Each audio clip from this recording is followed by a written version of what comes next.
제가 DC를 가끔 들어가는데 DC에서 재밌는 글들이 있어가지고 들고 왔거든요. 너무 웃긴데 이거? 한번 보시고 여기에 대한 좀 의견을 말씀해 주실 수 있을까요? 네.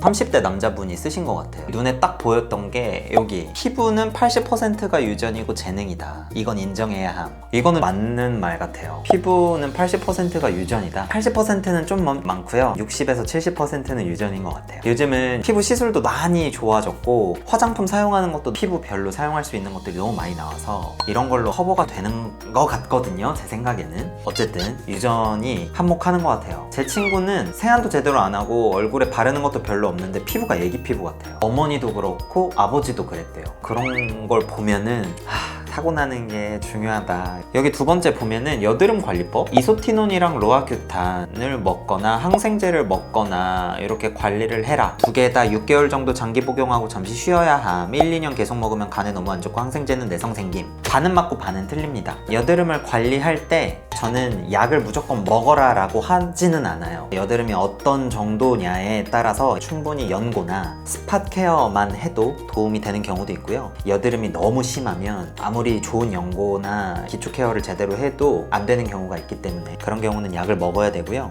이소티논이랑 로아큐탄은 엄밀히 얘기하면 똑같은 약입니다. 로아큐탄이라고 하는 거는 처음에 나왔던 피지 조절제인데요. 부작용이 너무 많아서 지금은 단종되어 있는 상태고요. 항생제는 얼굴에 있는 여드름균을 잡아주는 역할을 하는데 좁쌀 여드름보다 화농성 여드름이 비율이 높으신 분들은 항생제를 먹는 게 도움이 더 되실 수도 있어요. 여드름이 어떤 상태냐에 따라서 진료를 보시고 내가 어떤 약을 먹는 게 도움이 되는지를 선택을 하셔야 됩니다. 여드름 올라왔으면 압출은 되도록 피부과에서 받기를 권장한다. 집에서 손으로 짜다간 페인 흉터 생긴다. 이거 너무 120% 맞습니다. 집에서 뭔가 짜면은 피지들이 나오는데 내가 손으로 깔끔하게 압출을 해서 피지만 쏙 뽑아내시는 분들이 거의 없어요. 그 과정에서 흉터나 색소 침착이 너무 심해지기 때문에 절대 손으로 짜시면 안 됩니다. 세안제 같은 경우에는 살리실산 성분이 함유되어 있는 제품을 써라. 다이소 거도 좋다. 이렇게 써놓으셨는데 저도 공감해요. 클렌징 폼이 어떤 거냐가 중요한 게 아니라요. 내 얼굴에 잘 맞는 걸 선택하셔야 되는데 요즘에는 약산성 클렌징 폼만 꽂히셔서 그것만 쓰시려고 하는 경향들이 있어요. 약산성 클렌징 폼일수록 계면활성제 함유량이 줄어야 돼요. 계면활성제가 줄어든다는 건 세정력이 떨어질 수 있어요. 남성분들처럼 기름이 많이 지고 노폐물이 많으신 분들은 딥 클렌징 폼을 써주는 게 또 효과적일 수 있거든요. 살리실산 성분 함유되어 있는 제품이라고 써놓은 이유는 막힌 모공을 열어주는 각질 제거 성분이 살리실산이거든요. 로션이나 수분크림은 유분감 적고 제형 가벼운 거로 사용해라. 이것도 피부마다 다르죠. 건성이 심하신 분들은요 이렇게 유분감 적고 제형 가벼운 걸로만 쓰시면 안 됩니다. 제가 재생크림, 장벽크림 설명해드렸던 영상이 있어요. 그거 참고해보시면 도움이 되실 거예요. 선크림 필수인데 선크림 요즘 톤업 크림 잘 나와 있는데 뭐든 좋으니까 잘 발라. 이거 너무 맞는 말입니다. 남성분들이 제일 안 하는 것 중에 하나가 선크림을 안 바르세요. 우리가 피부과에 돈을 아끼려면요 꼭 해야 되는 게 선크림 바르는 거예요. 우리가 일상생활에서 스트레스 받아서 노화되는 것보다 빛 때문에 노화가 일어나는 게 훨씬 크거든요. 요즘에는 물에 잘 식히는 선크림도 있고요. 로션처럼 뽀송뽀송하게 흡수 잘 되는 선크림도 있으니까 아침에 한 번만이라도 발라주시면 많은 비용 지출을 확 절감하실 수 있습니다. 제모, 독일 사람처럼 난다고 써놨는데요. 남성분들이 피부과에서 받았을 때 만족도가 제일 높은 시술이 제모거든요. 제모는 호불호가 딱히 없어요. 아침마다 출근 준비나 학교 갈 준비할 때 날면도나 전기면도기를 많이 쓰시는데 날면도 같은 경우는 조금 더 깔끔하게 면도가 된다는 장점은 있지만 표피도 상처를 내면서 긁어내기 때문에 흉터나 상처가 남을 수 있고요. 면도 날을 깔끔하게 관리하지 못했을 경우에는 모낭염이 많이 발생을 합니다. 내가 수염을 기르는 게 취미가 없다. 제모를 받으시는 게 삶의 질을 엄청 많이 올리실 거거든요. 제모 잘 되고 오래 유지되는 거 젠틀맥스 기계 이거임. 젠틀맥스 있는 곳으로 가셈. 그게 답인 써놨는데 제모는 어떤 레이저로 해도 통증은 있어요. 없을 수 없습니다. 제모를 했는데 안 아프다? 효과가 없을 수도 있다는 의심을 해보셔도 좋을 것 같아요. 가장 남성분들이 많이 선호하시는 레이저가 젠틀맥스 프로 플러스, 제일 최신 젠틀맥스 기계인데 강도나 출력이 센 만큼 한 패스만 해도 다른 거 2패스, 3패스 하는 효과를 낼 수 있기 때문에 덜 아픈 고통을 느끼면서 시술을 받을 수 있는데 또 효과는 더 좋다.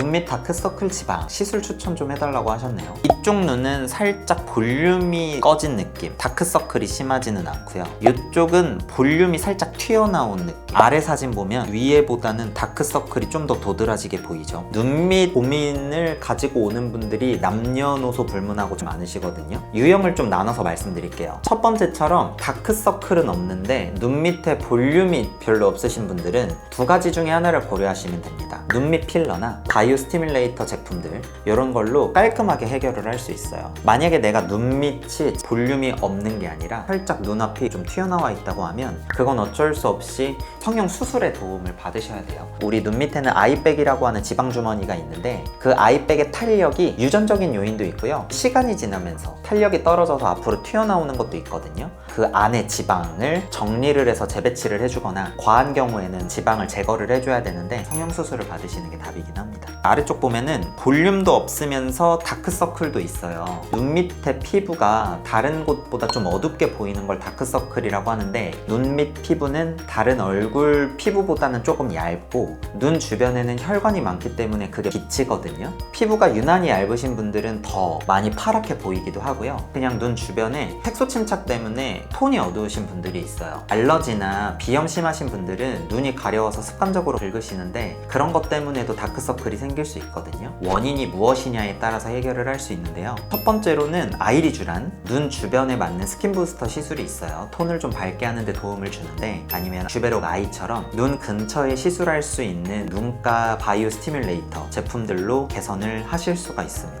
내 눈 밑이 어떤 상태인지에 따라서 시술을 잘 고르셔야 돼요.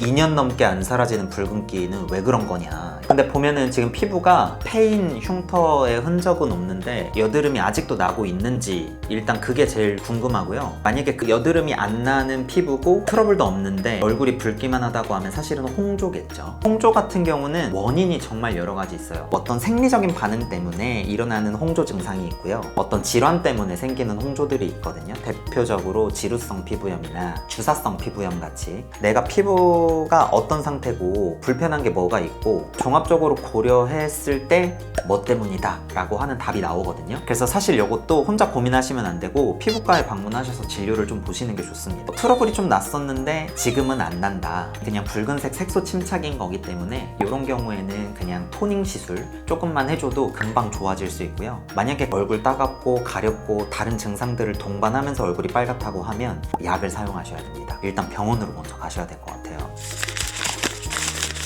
여드름인지 모낭염인지 모르겠어요. 이게 피부 사진이에요. 이게 여드름이냐 모낭염이냐를 일단 구분하기 전에 이 트러블이 어떻게 생겼냐, 왜 생겼느냐에 대한 히스토리 파악이 정말 중요해요. 만약에 여드름이든 모낭염이든 내가 이걸 해결하고 싶다고 하면은 치료를 해볼 수 있는 가장 좋은 방법 중에 하나는 항생제 먹어보는 건데요. 리노신이라고 하는 항생제가 있어요. 여드름균이랑 모낭염에 다 효과가 있기 때문에 일단 먹어서 증상을 가라앉혀보는 방법이 있는데요. 만약에 재발이 쉽게 된다고 하면 원인을 찾아서 교정해야 됩니다.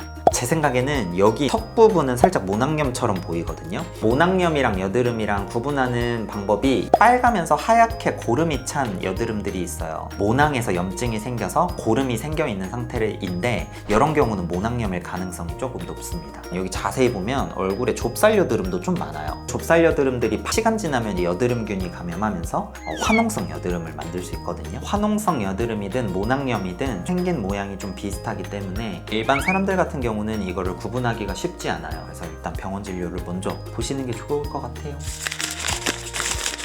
이소티논 2개월 차인데 현실적인 피부 평가 좀. 댓글에 평가를 좌르르르 써놨는데 여드름 피부였다가 군대 가서 좋아졌고요. 전역하고 다시 예전 피부로 돌아가 버려서 2달 전 이소티논을 하루 2알씩 복용하고 있대요. 그리고 식단은 최근에 야식을 너무 매일 먹어서 조절 중이고 다른 거보다 흉터 남을까봐 너무 두려운데 현실적인 평가 좀 부탁드린다고 하네요. 패인 흉터가 그렇게 많진 않은데 붉은기가 많이 심하죠. 약간 화농성 여드름도 조금 나 있는데 그래도 이 정도는 입으면 심한 피부를 잘 관리를 하고 있는 중이다. 평가를 좀 보면은 매일 야식을 먹어서 오늘부터 조절 중이라고 써놨거든요. 근데 너무 100% 티 같아요. 매일 밤 야식을 달리는데 피부가 어떻게 버티노 이렇게 써놨습니다. 근데 그건 맞아요. 여드름은 먹는 거에 영향을 정말 많이 받고요. 밤늦게 먹고 자는 게 피부에 정말 안 좋습니다. 우리가 낮에 먹는 건 먹고 활동을 많이 하잖아요. 그러면은 위도 소화를 계속하고 교감신경계, 부교감신경계가 활발하게 작용을 하기 때문에 적절하게 소화를 시켜서 이미 장으로 보낸 상태예요.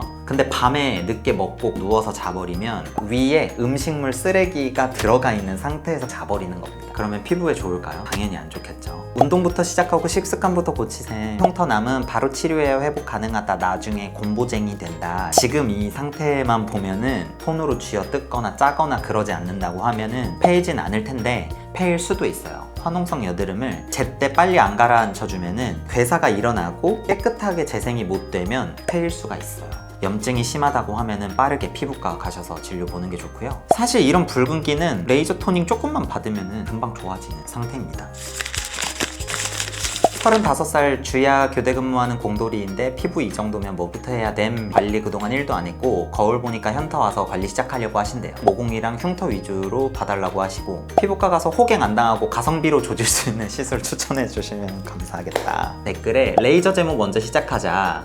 제가 금전적으로 넉넉치 않아서 제모 말고는 추천해 주실 수 있는 게 없을까요? 했더니 제모가 네가 받을 만한 시술 중에 제일 싼 편이다. 미안한데 근데 맞는 말 같기도 하고, 왜냐면 요즘은 남성분들이 제모 시술을 워낙 많이 받으시다 보니까 제모 시술이 많이 비싼 편이 아니에요. 근데 지금 이분이 원하는 게 모공이랑 흉터 위주로 봐달라고 하셨잖아요. 모공이랑 흉터 시술은 비싼 이유가 치료가 오래 걸려요. 모공도 넓어졌던 게 쪼여져야 만족해 하시고요. 흉터도 깊었다가 어느 정도 찬 게 보여야 만족하시거든요. 그러시려면 단기간에 치료하긴 힘들어요. 근데 제모는 달라요. 한 번만 받아도 느껴지는 게 확 있고요. 털 나는 속도도 많이 줄어요. 그리고 가성비도 좋습니다. 제모가 비싸면 모공이나 흉터를 치료를 받으실 수 있을까 조금 걱정이 되기는 하네요. 모공이랑 흉터 위주로 봐달라고 했으니까 여기서는 그거에 대한 답변은 없어서 제가 좀 몇 가지 추천을 드리면, 모공이 넓어지는 이유는요, 모공에서 분비되는 피지가 정돈이 안 돼서 그래요. 모공도 하나의 탄력성 있는 주머니예요. 피지가 계속 분비되는데 그게 정리가 안 되고 계속 정체가 돼버리면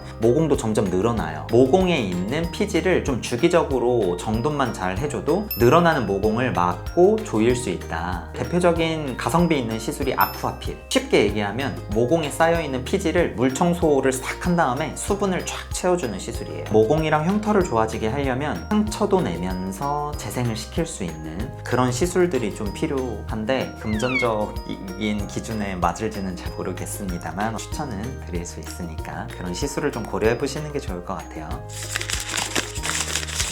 얼굴 시술 뭐 해야 되냐, 제가 봤을 때 일단 가장 눈에 띄는 건 모공이거든요. 여드름이 좀 한창 나셨던 것 같아요. 모공이 좀 늘어난 게 눈에 보이고요. 리프팅 말고 꿀피부 되려면 뭐 해야 되냐래요. 근데 여기 어떤 분이 점 좀 빼라고 써놓으셨어요. 저도 이게 눈에 띄었는데 점을 일단 빼면 얼굴이 좀 깔끔하게 보일 것 같고요. 어떤 분이 포텐자 이렇게 써놨어요. 포텐자는 니들 고주파 시술이거든요. 니들로 순간적으로 찌른 다음에 고주파를 줘서 확 나오는 시술인데 모공을 조여주는 효과도 좋고요. 흉터를 재생시키는 효과도 좋습니다. 이 정도의 모공과 흉터라면 포텐자 시술로도 충분히 개선이 많이 되실 것 같아요. 이건 좀 봐야 되긴 한데, 살 때문인지 아니면 턱이랑 목 사이에 거리가 짧아서인지 모르겠는데 살짝 무턱처럼 보여요. 남자는 눈, 코, 턱 이렇게 남자의 인상이 결정이 된다고 생각하거든요. 너무 무턱이면은 살이 별로 없는데도 턱이 쉽게 접힌 게 보일 수 있어요. 이분 같은 경우는 턱끝 필러를 살짝 해서 턱을 조금 빼주면은 훨씬 인상이 좋을 것 같고요. 리프팅 측면에서 보면 이중턱 부분이 약간 양감이 있어 보이는 느낌이 들어서 리프팅을 한다고 하면 인모드 FX 아니면 올타이트, 이중턱의 양감을 좀 줄이면서 확 끌어올릴 수 있는 시술을 해주면 훨씬 턱선도 살고 날렵해 보일 것 같긴 해요. 리프팅도 하시면 좋을 것 같은데 리프팅은 원하지 않으시나 봐요. 점도 빼고 포텐자 시술 받고 턱끝 살짝 빼고 리프팅까지 해주면 완벽할 것 같습니다. 이분 같은 경우는 고민은 앞에 말씀하셨던 분들이랑 비슷해요. 근데 여기 보면은 예산을 적어 두셨거든요. 100만 원에서 200만 원 안쪽에서 시술을 추천해 달라고 했는데 다이어트도 하고 계시고 제모도 하고 계시네요. 루틴도 적어놨고 피부에 여드름 자국들이 거슬려서 토닝 정도 생각 중이래요. 정확해요. 토닝 하시면 될 것 같아요. 피코토닝. 피코레이저로 토닝하는 걸 우리가 줄여서 피코토닝이라고 합니다. 피코토닝이 기계 이름인 줄 아시는 분들이 있어요. 아니고요. 토닝이라고 하는 건 피부의 색소를 잘게 쪼개주면서 피부 톤도 밝게 하고 모공도 관리하고 피부과에서 할 수 있는 가장 기본적인 레이저 관리를 토닝 관리라고 합니다. 그리고 보면은 수염이 지금 뺨까지 자라고 있거든요. 그래서 제모는 정말 잘하고 계신 것 같고 아마 만족도가 정말 크실 것 같고요. 제모하면서 피코레이저 토닝만 받으셔도 충분하실 것 같아요. 그러면은 100만 원이 안 들게도 시술 받으실 수 있습니다. 이분은 못생겨서 미안해 이렇게 적어놓으셨는데 안 못생기셨어요. 사각턱 보톡스가 효과적일까? 사각턱 보톡스는 직접 만져봐야 알아요. 힘을 줬을 때 비대되어 있는 정도 아니면 힘을 안 줬는데도 비대가 되어 있는지를 직접 봐야 되는데 지금 사진만 보고서는 안 맞으셔도 될 것 같은데 여기가 너무 갸름해요. 근데 그런 건 있어요. 보통 남성분들이 고기도 많이 드시고 하다 보니까 침샘도 그렇고 저작근 비대가 정말 많이 돼요. 그래서 많이 비대되어 있는 분들은 앞에서 사진을 찍었을 때 여기가 이렇게 좀 넓어 보여요. 사각턱 보톡스나 침샘 보톡스 맞으시면은 슬림해지니까 앞에서 봤을 때 얼굴 윤곽을 다듬을 수가 있거든요. 그래서 처음 맞으시는 분들은 거의 대부분 커져 있기 때문에 맞으시면 효과를 보실 수 있을 거예요. 어떤 분이 보톡스랑 인모드만 해도 깡패다, 레이저 제모 받아라, 다들 잘 해주시네요. 일단 이것도 비슷하긴 한데요. 26살 남자인데 인모드 해도 되나요? 근데 남성분들의 고민이 많이 겹치네요. 제모, 모공, 이중턱, 턱보톡스. 이분도 옆에서 서가지고 고개를 쫙 빼고 찍었는데도 턱부터 목 사이가 살짝 양감이 느껴지게 좀 살이 있어요. 인모드 하셔도 충분히 좋을 것 같고요. 인모드는 많이 저렴해졌기 때문에 가장 가성비 있게 접근해 볼 수 있는 이중턱 시술 중에 하나거든요. 인모드도 2주에서 4주 간격으로 다운타임이 상관없다, 좀 멍이 들어도 된다 하면 인모드처럼 가성비 있는 시술 받으시면 좋을 것 같습니다. 오늘은 제가 인터넷에 나와 있는 남성분들의 여러 고민사항들을 필요한 시술들, 하면 좋은 습관들 이런 거 같이 얘기를 해봤는데요. 남성분들이 예전에는 피부과에 오는 걸 되게 꺼려 하셨어요. 요즘은 오히려 여성분들만큼이나 피부 관리에 진심이신 분들이 많거든요. 지금 보면은 남성분들이 갖고 있는 고민이 다 비슷한데요. 이런 고민들에 대한 해결책이 얼마든지 많기 때문에 혹시나 많은 고민을 하고 계셨다면 이 영상이 많이 도움이 되셨기를 바라고요. 병원에 가셔서 상담 받으시는 거 너무 무서워하지 마시고요. 실장 선생님들이나 원장 선생님들이랑 충분히 상담하셔서 좋은 시술 선택해서 꼭 피부 고민 해결하셨으면 좋겠습니다. 나중에는 남성분들한테 도움이 되는 시술들을 추려가지고 소개해 주는 것도 괜찮을 것 같아요. 나중에 한번 준비해 볼 테니까요. 기대 많이 해주시고요. 저는 다음 영상에서 뵙도록 하겠습니다. 안녕.